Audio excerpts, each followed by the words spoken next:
Ils disent que la mort venait lentement, que les cris duraient des heures, des pleurs, des appels à Dieu, des mères qui implorent pour leurs enfants, des voix qui se brisent dans la douleur. Certains murmurent encore des prières, alors que les pieux leur transpercent le ventre. La plaine entière semble respirer avec eux dans un dernier râle. Et pendant que la forêt de suppliciés s'élève, le prince regarde, son visage reste calme. On raconte qu'il souriait parfois lorsqu'un corps cessait de bouger. Vlad Tsepech, le fils du dragon, le seigneur du silence. Et ce soir-là, même Dieu détourna les yeux. On connaît tous Dracula, cette célèbre créature inventée par Bram Stoker en 1897. Mais Dracula a été inspiré par Vlad Tsepech, un personnage historique du XVe siècle qui vivait dans la Roumanie actuelle. Vlad Tsepech s'est illustré par des horreurs bien pires que pouvait commettre Dracula dans les livres. En ce mois d'Halloween, on va explorer un peu plus les horreurs qu'a pu commettre le célèbre, le seul, l'unique Vlad Tsepech, dit l'Empaleur. Vous regardez La Ruée vers l'Est, je vous invite à liker et à vous abonner pour ne pas manquer les prochaines vidéos. Notre personnage du jour, Vlad III, il naît en 1431 à Sighișoara, dans la Transylvanie. À cette époque, la région est un carrefour très dangereux entre trois grosses puissances. La Hongrie catholique, l'Empire ottoman en pleine extension et les autres principautés valaques qui s'entredéchirent pour contrôler la région. Son père, Vlad II, faisait partie de l'Ordre des Dragons, une confrérie pour défendre la chrétienté contre l'expansion ottomane. C'est pour ça qu'on l'appelait Dracul, qui signifie le dragon en roumain. Vlad II Dracul, ce qui a d'ailleurs donné le surnom de Dracula. Car un détail important, c'est que Drac en roumain peut signifier à la fois dragon, mais également diable. Vlad III, on l'a donc appelé Vlad Draculea, qui signifiait fils de dragon, mais qui pouvait également signifier le fils du diable. Un nom prédestiné, peut-être, à celui qui deviendra une des figures les plus terrifiantes de l'histoire de la région. Nous allons voir dans cette vidéo par quelles actions Vlad, fils du dragon, est devenu petit à petit le fils du diable. Le banquet des boyards. L'hiver s'achève à peine en Valachie. La neige est encore dure, tachée de boue et de sang. Dans la forteresse de Targovishte, un lourd silence pèse sur les murailles. Un nouveau voïvode vient de monter sur le trône, Vlad III Bassarabe, fils du défunt Vlad Dracul. Son regard, dit-on, est celui d'un homme qui ne dort plus depuis très longtemps. Il a 25 ans, il revient d'exil, d'intrigue et de trahison. Il n'a pas oublié les boyards, ces nobles qui ont défait et fait les princes à leur convenance. Ce sont eux, raconte-t-on, qui ont livré son père aux Hongrois et qui ont vu mourir son frère Mircea, enterré vivant, les yeux brûlés, à la chaux. Alors, en 1457, pour Pâques, Vlad décide de tous les inviter pour un banquet. Des dizaines de familles nobles affluent dans tout le pays, les vieilles lignées de Dąbrowica, d'Arges ou de Buzău. La grande salle est illuminée de torches, les tables ploient sous la viande, le vin, les fruits. Les boyards rient, se félicitent de la jeunesse du nouveau voïvode, espérant pouvoir le manipuler comme les précédents. Mais, à mesure que la nuit avance, Vlad reste silencieux. Il ne boit pas, il observe. Et lorsque minuit sonne, il se lève lentement et porte un toast. Sa voix résonne, claire et glaciale. « Dites-moi, Seigneur, combien de princes vous avez vu mourir avant moi ?» Les rires s'étouffent. Un murmure traverse la salle. Certains répondent timidement. Beaucoup, monseigneur. Le destin des trônes est capricieux. D'autres, plus honnêtes, répondent 7, 20, une trentaine. Vlad fixe alors la salle d'un air glacial.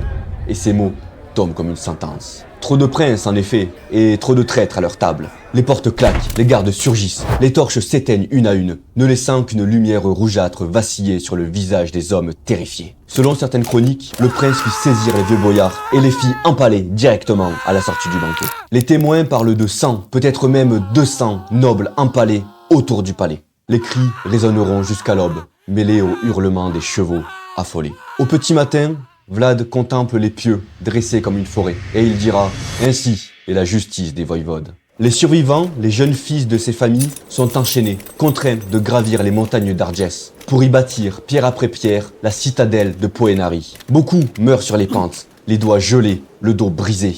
Ceux qui tombent sont empalés à leur tour, en guise d'exemple.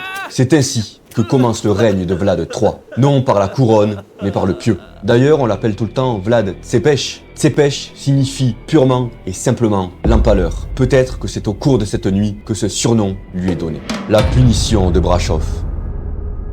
2 ans plus tard, En 1459, la Transylvanie tremble. Les marchands saxons de Brasov, riches et puissants, refusent de payer le tribut au voïvode. Ils se pensent intouchables, après tout, ils commercent déjà avec les Hongrois, les Ottomans et même le pape. Mais avec Vlad, personne n'est intouchable. Au printemps 1459, bien décidés à faire payer l'impôt à ces factieux, les troupes de Vlad Tepes franchissent les montagnes. Ils incendient les villages, tuent les villageois, éventrent les bêtes.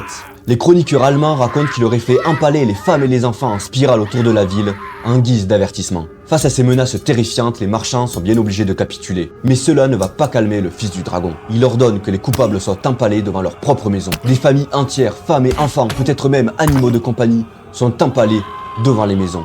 Mais l'horreur ne s'arrête pas là.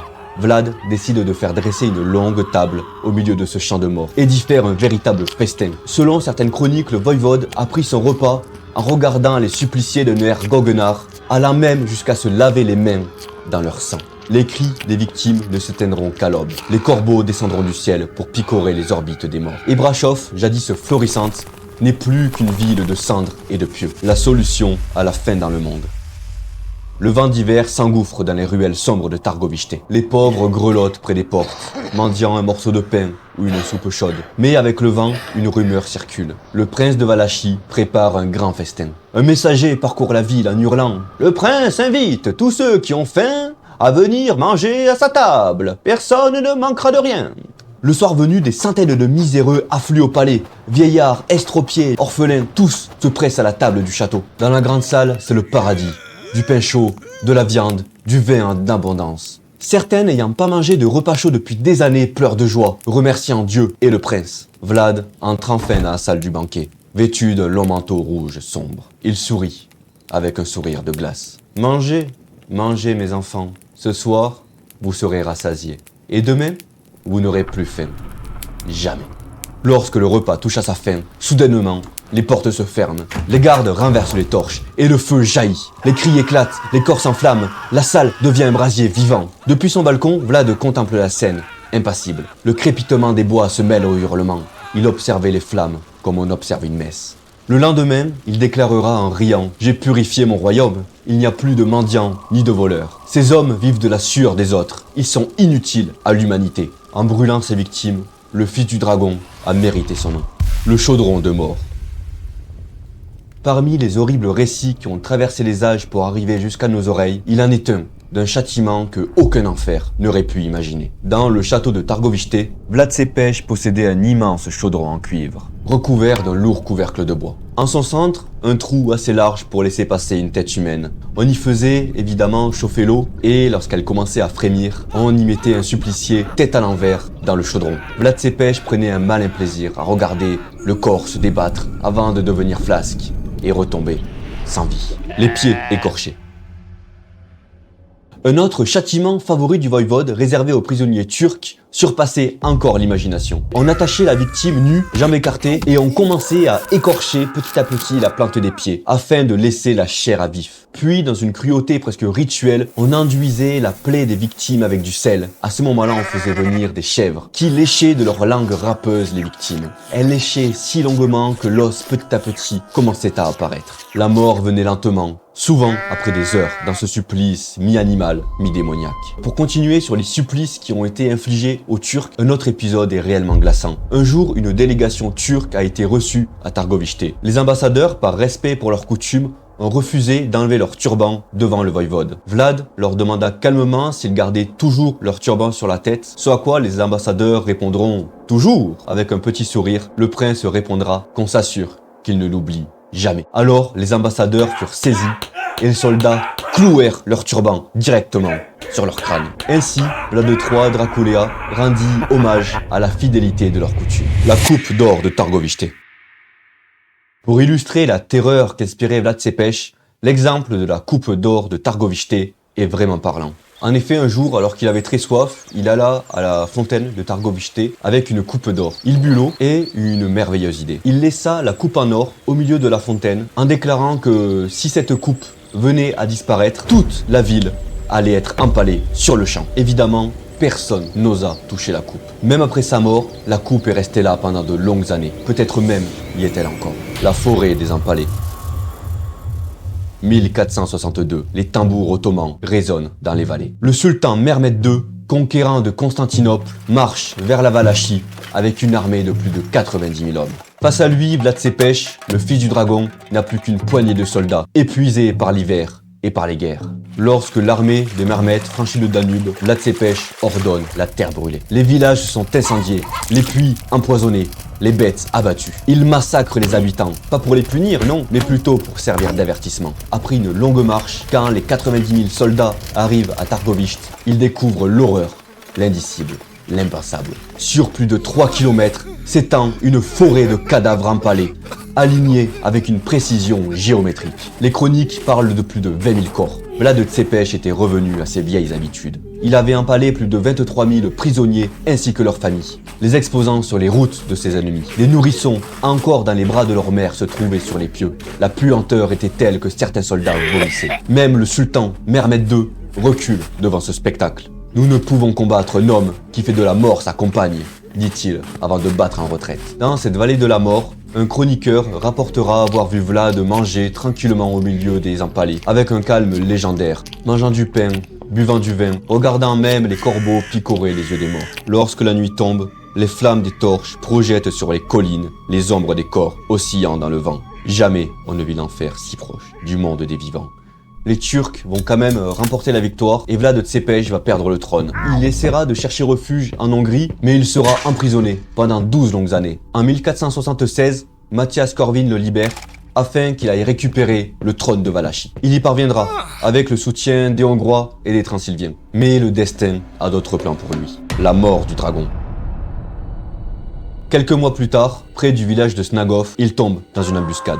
Certains racontent qu'il fut trahi par ses propres hommes, d'autres qu'il fut tué par erreur par des alliés. En tout cas, ce qui est sûr, c'est que sa tête fut tranchée, conservée dans du miel et envoyée à Mehmed II à Constantinople. Preuve que le tyran était enfin mort. Le sultan la fit planter sur un pieu à la vue de tous. Celui qui avait érigé une forêt d'empalés finit, lui aussi, sur une pique. Son corps, dit-on, fut enterré au monastère de Snagov, sur une petite île couverte de brouillard. Des siècles plus tard, lorsque des moines tentèrent de rouvrir sa tombe, ils ne trouvèrent rien, ni ossements, ni crâne. Seulement des cendres et des fragments d'os d'animaux. Depuis, certains murmurent que Vlad n'a jamais été enterré là, qu'il marche encore dans les forêts de Valachie, cherchant d'autres âmes à empaler. Et c'est là, quelque part entre la peur et la mémoire, qu'un homme est devenu une légende. Un prince transformé en mythe, un guerrier transformé en démon, Vlad, fils du dragon, devenu Vlad, fils du diable.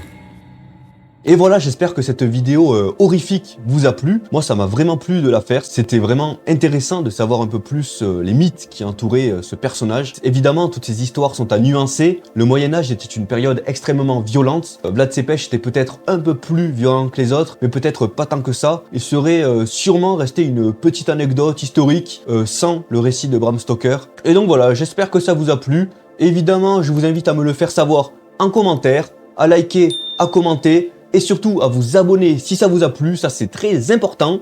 Et nous, on se dit à la prochaine pour une nouvelle vidéo. Salut!